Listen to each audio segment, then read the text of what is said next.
All right, there's a strange thing happening in America, man. People who are screaming the loudest about justice are usually the ones furthest from its consequences. You mean the folks preaching equity from zip codes that never see a mugshot? Exactly. We've got white progressives calling cash bail racist. Meanwhile, blacks and Hispanic communities, the ones who actually live with the results of that policy, are begging for accountability. So who's right, the theorists or the people in the line of fire? Well, that's a question we're asking today because good intentions collide with real-world consequences. Somebody always pays a price, and it usually ain't the activist. Welcome to Outspoken. Let's talk about the justice illusion where ideology sounds righteous, but reality tells a different story. You ain't wrong.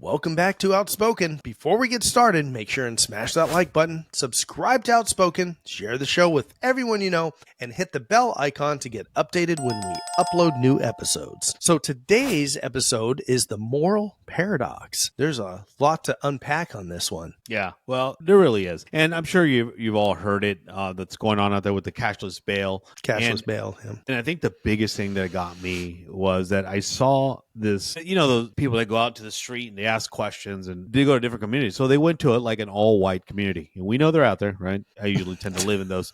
They go to the all-white community and they're asking them, what do you think of this, cashless bail and blah, blah, blah.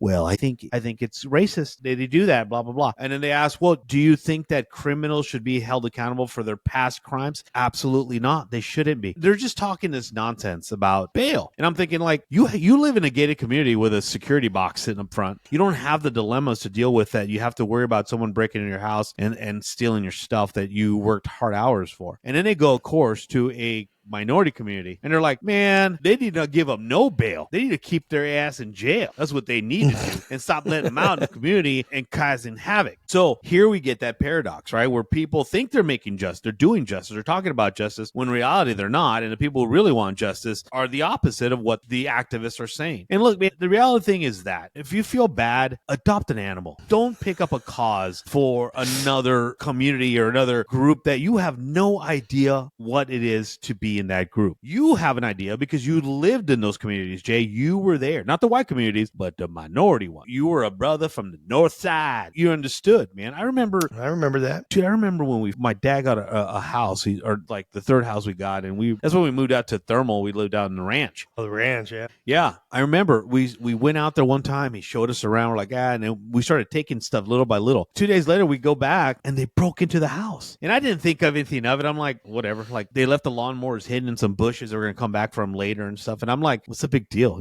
Fast forward years later, I just got married out of high school, don't have a real good job. I have a new kid. We go to these rinky dinky kind of shady apartments. We're there like a month and they break in, bro. They stole my kid's freaking crib. They stole Sabby's crib. They stole I get the stuff that like my That's Letterman. Pretty gross. Yeah. My Letterman jacket, all that. I don't care less about that. My high school ring. I don't care about any of that stuff. But like my kid's stuff, bro. Of course, my stereo. Back then we had those stereos and those cases with the big speakers and all that. Remember those? Yeah. That got jacked.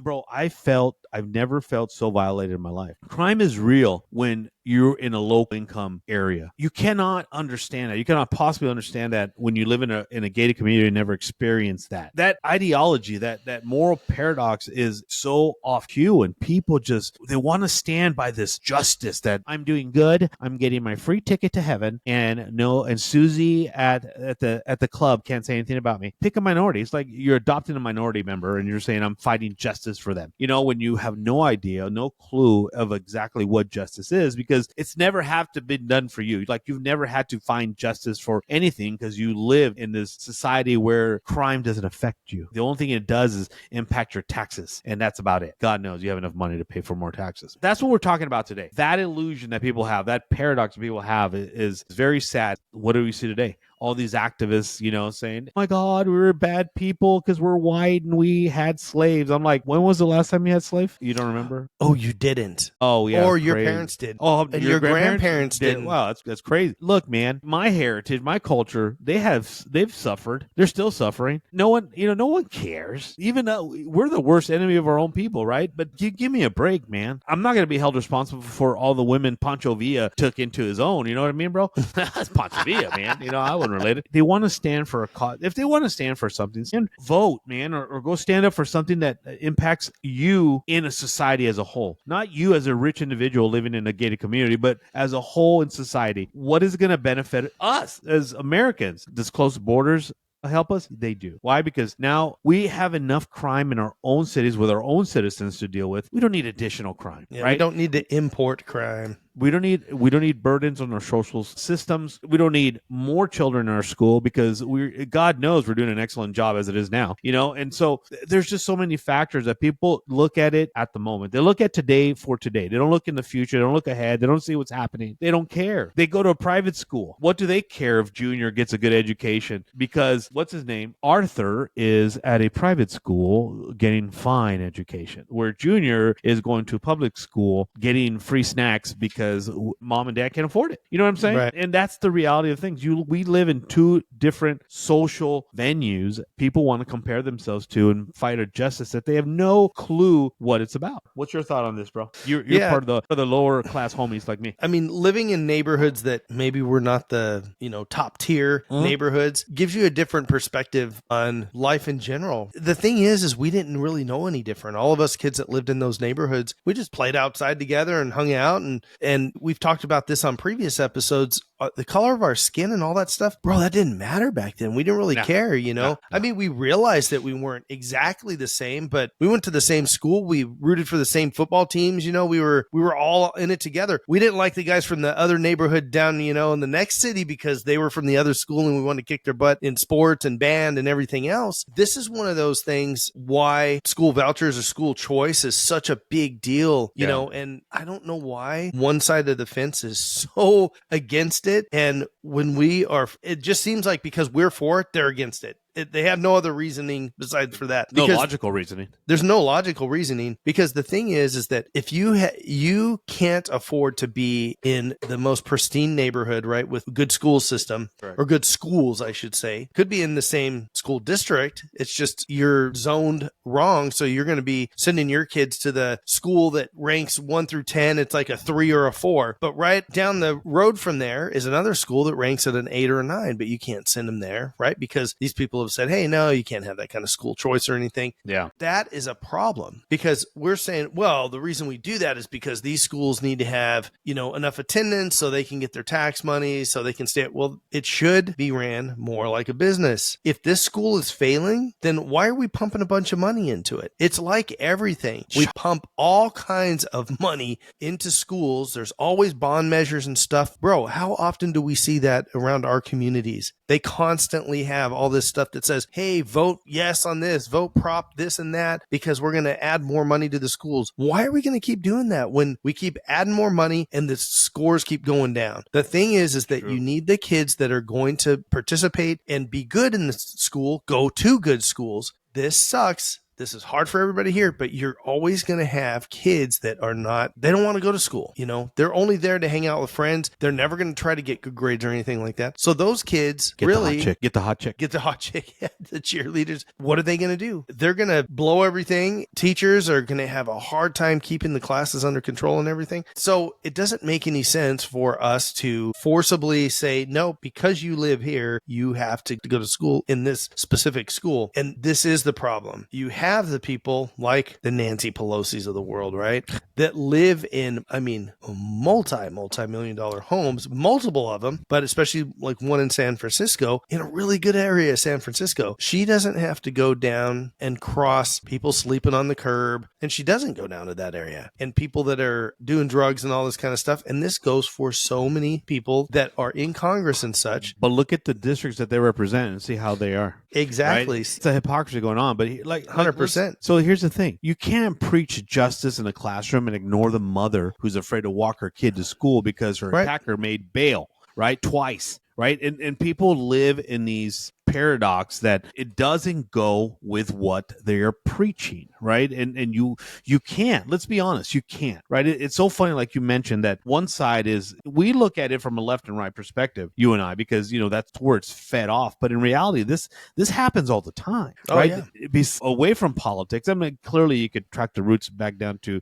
progressives. It's so, like you brought up Nancy Pelosi. Nancy Pelosi is a huge advocate of eradicating the 2A and guns. Mm-hmm. But yet she lives under security with people with guns that protect her at all times. My question is, well, if you're so focused on that, remove your bodyguards, remove all your security detail, remove your gates and your fencing, and then come to me and tell me why you don't need 2A, right? Because without that, or without any kind of detail around you, can you imagine those crazy righties, the real extreme righties? They'd be go over there and tagging up her house over there, protest. They'd be doing all kinds of stuff. Who wants that, right? They live in this illusion that it's not happening to me. And look at me. I'm fine. Look, Grandma, go move downtown San Francisco, then tell me it's not happening to you. I guarantee you can't walk downtown without being attacked by somebody or some fecal matter coming from the air and hitting you in the face. You know what I mean? The question, the reality of things, Jay, is that you don't know the situation.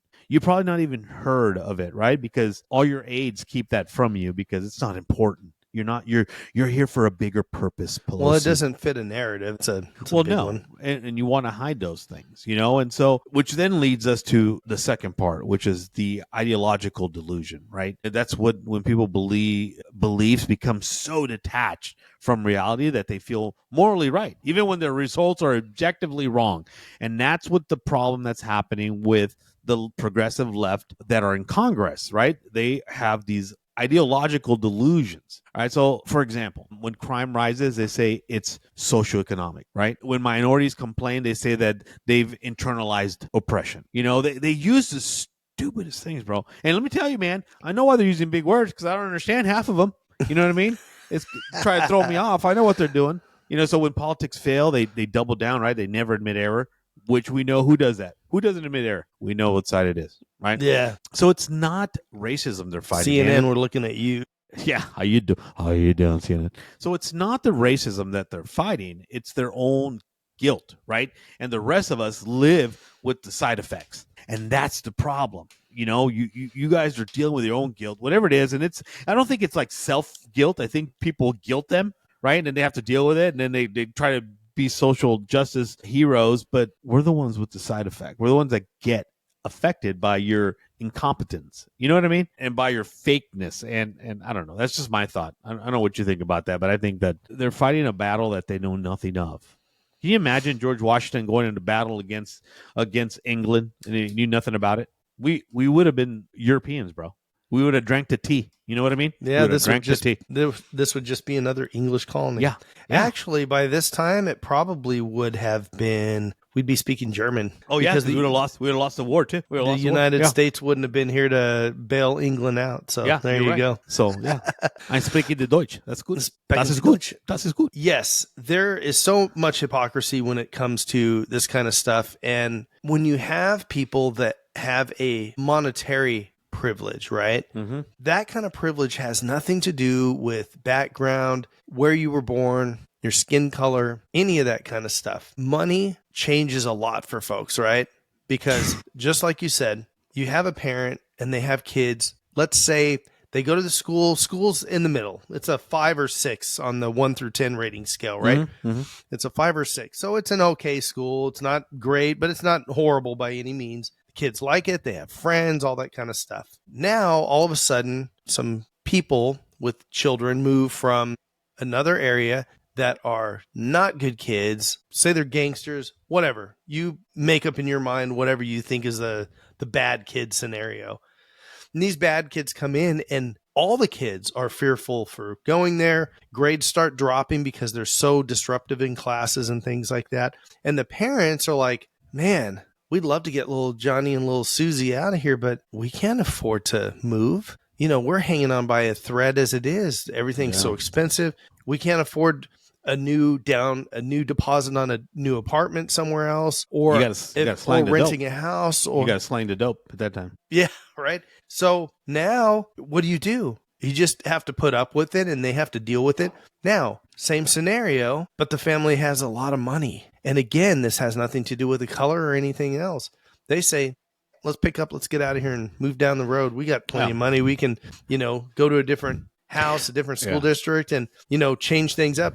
And that is a luxury most of the public doesn't have, bro. Correct. To, for themselves or for their children or whatever the case may be. And so as we try to look at these things and figure out how is it that folks are having these moral issues with, like you said, gun control, school choice, and then the start of this was with cashless bail. These are folks that don't have to deal with any of that kind of stuff personally, right? It's not anything even remotely in their zone of concern, worry, anything like that. It's the regular people that have to deal with these kind of things on a daily basis, or more often than not, right? Correct. Than these people in these more privileged positions. Yet those people in those positions are the ones that are going to make the decisions for the people that are living on the street, right? In the standard neighborhoods, in the middle of the line neighborhoods. It's almost like a king and queen system, right? Just like no kings. Okay. Yeah. So it's funny. There's a no kings protest, right? Against a country that doesn't have a king. I'm so glad they did it because thank goodness we still don't have a king, which is great. But so those people are defending the side of the people that would be more like kings and want to affect all these rules and laws on them that are going to affect them in a negative way. Yeah. They really are. I don't want to get too far off base, but if you look at things like gun control over the years, 38 Special, right? That was a gun that you don't hear about it much anymore, but back in the day, why did that become so popular? Because it was very inexpensive. It was one of the least expensive guns that you could get. And guess who was buying those? People are in inner cities a lot. Yeah. Well, and that's where the crime was. Because that's where the crime was. They were buying them because they could afford them, and it's something that they could use for their own protection. And guess who said they didn't want that? The people that didn't live in those. Well, I mean, it goes without saying, though, right? I mean, it goes without saying. Like, the thing is, Jay, is that we have real life people who have to deal with these consequences, right? Yeah. They have to deal with the inner city crime. They have to deal with, the fact that we don't have enough police in the streets. The fact that our representatives for our district are so focused on, like, not funding the government to continue with programs. They're so focused on hating that they don't see the real problems that are happening. They don't. When was the last time that you've heard of a senator or representative walk their districts from the left, walk their districts never. to talk to the people? Never. You don't hear that. You really don't, right? They'll show if a tragedy happens, they'll show their face. They'll go to the worst impacted place. They'll have security. They'll kick all the homeless people out because they don't want them to get bothered by them, right? And then they'll have a news conference. We're here together, united with the local communities and the black communities and the Hispanic community is here to help them rebuild. Shut up. Where were you before this happened? They use minorities. They use them for more votes. Right. And they're held in a cycle that continues to happen. And, dude, I hate to say it, but we us Hispanics are so naive and we keep believing it and falling for the same story over and over again that they're going to come here and look, man. You guys aren't the only ones. And well, I know, but here's the thing, bro. And I hate giving white folks crap because you guys already get a lot of it. But like, I'm sorry, you to say this, but you're not our white savior. You're not. And that's it. But that's the narrative that you try to put out there. You think you're creating justice, but all you're doing is making yourself look like I'm here for you because you can't do it by yourself. We don't need you. Well, it's we don't need to hear your bullshit.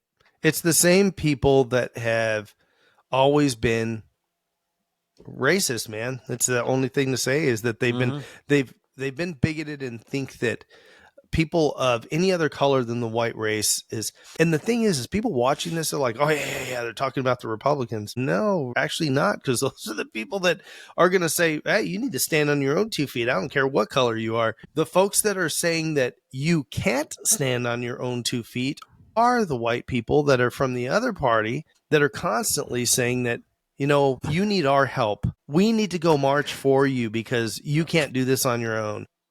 From the party that created a hate party. Yeah. Funny.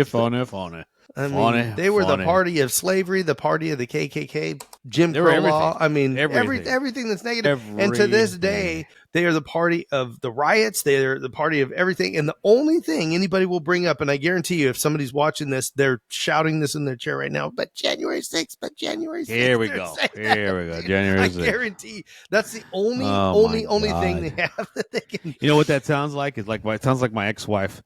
You know, you did all these great things, but do you remember back in when you did? I'm like, you didn't take out the trash. You talk about 1990, like 15 years ago, 1990. You know, and she's like, you know, they're good at that. But here's the problem. Here is the problem with the white savior narrative: is that they've turned empathy. They've stopped making empathy about people and started making it more about points, right? They empathize with them. Hey, you're here for you. We're going to save you. We're going to give you. Everybody here is going to get $500 to help you rebuild your house, or $700. Thank you. That's the fee I have to pay because I'm going to get fined because my house burned down. Right. Yeah. So that's it. After that, we're done. You know what? We gave you $700. That should be more than enough. And I'm like, you're scoring political points. You have absolutely nothing to do with them after that. Right. Empathy has become an ideology, you know, and justice just becomes a theater. That's all that is, bro.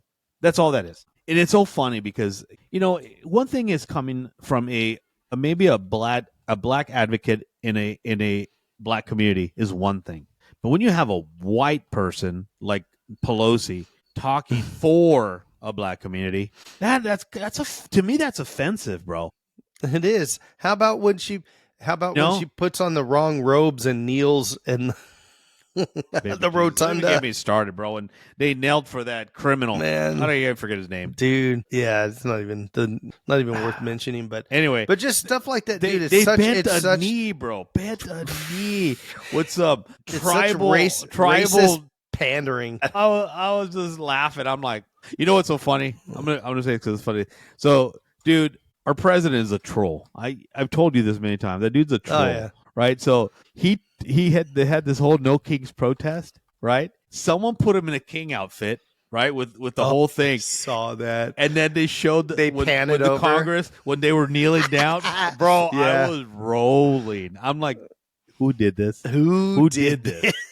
Because you are funny as hell. So if you did it, bro, email us because I think that was so funny. Yeah, we want to give you credit for it. I need one in my king robe. I need a king robe one too. So right. But you know the point that we're making here is that it has become an ideology. Empathy is no longer an act. An act of doing an action. It's become an ideology, a thought, an afterthought. Even at that, not even a pre-thought. It's an afterthought. Yeah. And it's not about the true feelings of the people that are truly suffering, but it's more about the political theater that they stand in front of and say, oh my God, they're really looking out for the minorities. Let's go. Because God knows, minorities, we don't vote, right? We don't vote. We don't go out there. We ain't got time for that. We got to go to work. But here's the thing. This last election, they all went out, especially male Hispanics.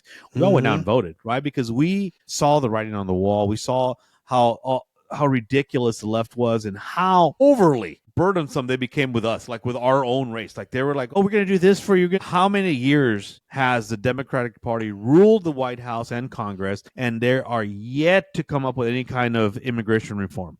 And they will never do it because that's their political theater to stand on.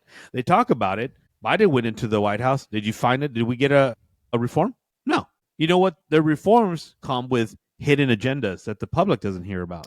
Right. They're not going to go vote for that. And then they're like, and then that there's their soundbite. The Republicans didn't want an immigration reform. No, not when we have to give millions of green cards away and not ask any questions, or we have to give money to some LGBT community in South Africa. What it is. That's what it is. It's money packed into completely nonsense.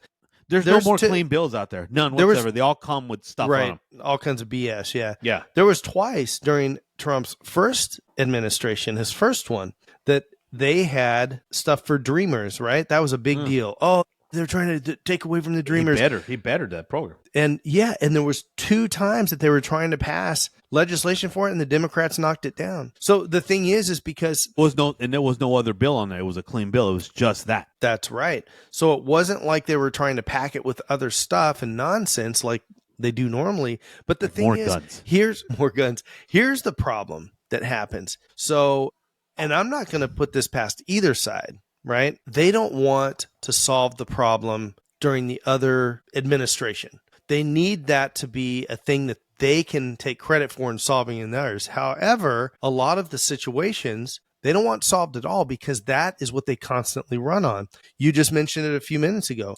Bro, 40 to 50 years, 40 to 50 years, as long as you and I have known each other, some of these cities have been voting exactly the same upon the same promises that have not been given to them. Correct. And if there was one thing, Trump said during his first time, he said, what do you have to lose? What do you have to lose? Just vote for me this time. What do you have to lose? You've been voting the same way for 40 years, and it's obviously not working. Your cities are getting worse. Yeah. Businesses are leaving. People can't open up. People are becoming more dependent on government. Right. And that's what that side wants is the dependency thing, because then you have to vote for them, because if you don't vote for them, well, they're going to take away our SNAP and our EBT and everything else, right? So for a minute, I thought you said snack. I'm like, you better not take my snacks away. Don't take my snackies away. My snacks. You thought January 6th was bad, boy. Just wait now, boy. Yeah. So these are things that as a society in the United States, we have to understand that politics is not the end all be all for us, right? No politician's going to come and save us. They're not. However, they can make things miserable because they can pass laws and regulations and things like that make it really tough for businesses. And as much as we hate rich people and, businesses take advantage of everything, small business is what made the United States the most powerful place in the world, right? Yeah, correct. Of course, big business has come in and made it even bigger. But they also started small. They also started very small. And all of these businesses are hindered so much by regulation that is brought on by these same people that think they know better than you do, right? Because they're big people, you're little people, you don't know anything. With the little people. So they are doing things that hinder small business, but it gets bypassed from the big business that are their friends that are in their pockets, right? So these are things that we have to realize that are going on, and vote responsibly and vote accordingly, and not by social media /CNN infomercials, right? You can't vote based on just what those people say. And if somebody was to say, well, are you looking at Fox News? I don't watch Fox News at all. I mean, you've been over to my house many times. What do I not have? I don't have cable. You don't have cable?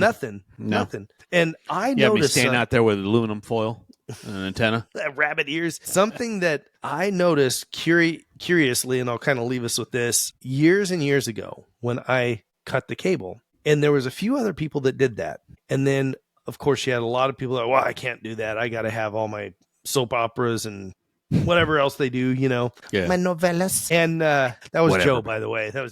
And I don't understand him, but I watched him for the info. So I'm sure you did. Yeah. I'm sure you did. Just like you watch the Spanish news for the weather. That's right. Yeah. That weather report is amazing. So I noticed that all the people that had cut their cable had something in common. They thought for themselves, and they would look at things that were going on in the world at the time. And this was really before, because this was even before Obama. So it's way back, right? And then I started noticing the people that watched the news and had cable and did that all the time. And they all clumped into a certain group. So if we don't think that the news and information you get from, and we talked about this on last week's episode, social media and stuff like that, that it does not have an influence on people, you are gravely mistaken. It is something that completely influences people. So it's okay to get information from these places, right? But it is very important to think for yourself and don't think with the hive mind. With all these, organizations, social media platforms, people that are on there, influencers, and most of all, legacy media, man, it's poisonous out there. Yeah.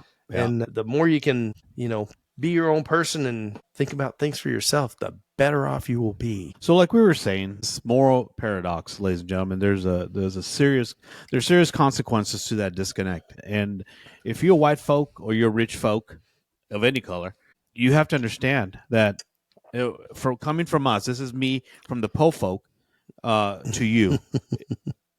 You don't live where the crime happens. You don't send your kids to the schools where that crime happens, right? You're not solving the problems that you don't have. You're creating new ones for people like us who can't afford to move away. Right. We cannot do it, right? To you, selling your house in Hampton to buy another house over here is easy. For us, Right. we've established the roots, and especially in the Hispanic culture, once we establish the roots, we kind of just stay there, right? And that's how we do things.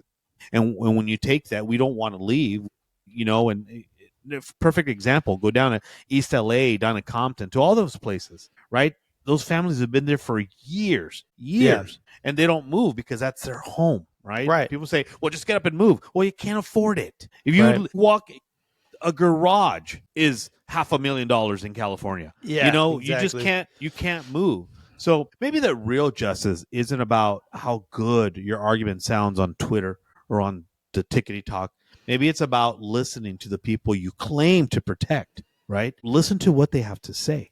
Because if your version of justice hurts the people it was meant to save, maybe it's not justice at all, right? Maybe it's just ideology dressed up as compassion. I don't know. Whatever the case is, do better. If you want to help be in the role of trying to bring justice to a community, go spend time in that community. Don't just talk about it from from your compound. Go down there, see how people live, see the stuff that they have to deal with day in and day out. See the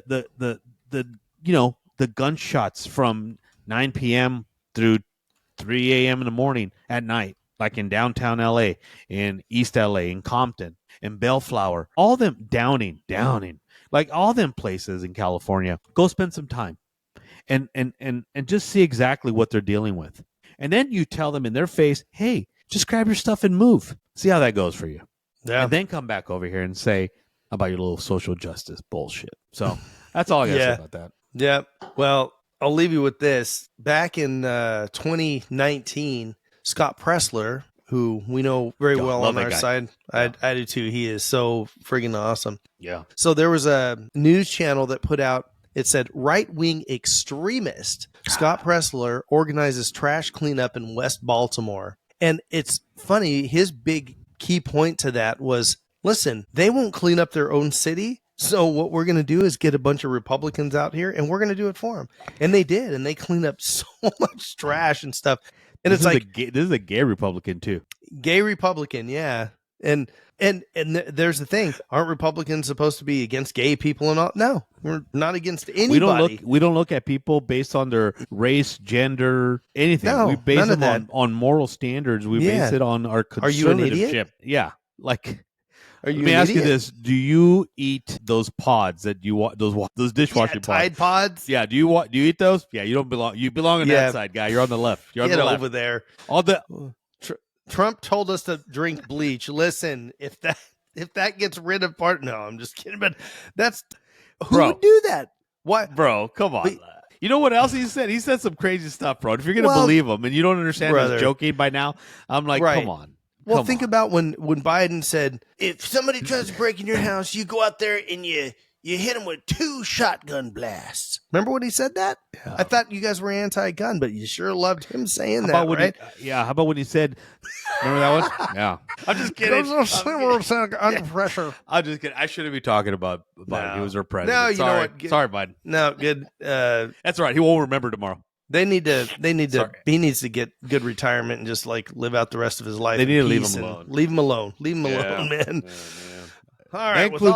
That includes us. Sorry, Biden. We're not going to talk about it. You were our president. I apologize for that. Yeah. Well, everybody, thanks so much for joining us again. Before we do get out of here, make sure and smash that like button, subscribe to Outspoken, share the show with everyone you know, and hit the bell icon to get updated when we upload new episodes. Everybody, please take care of one another. And remember, do better, be better. And as always, God bless America. We'll see you guys next week. Have a wonderful week. See you next Tuesday. Go to the hood. Spend some time.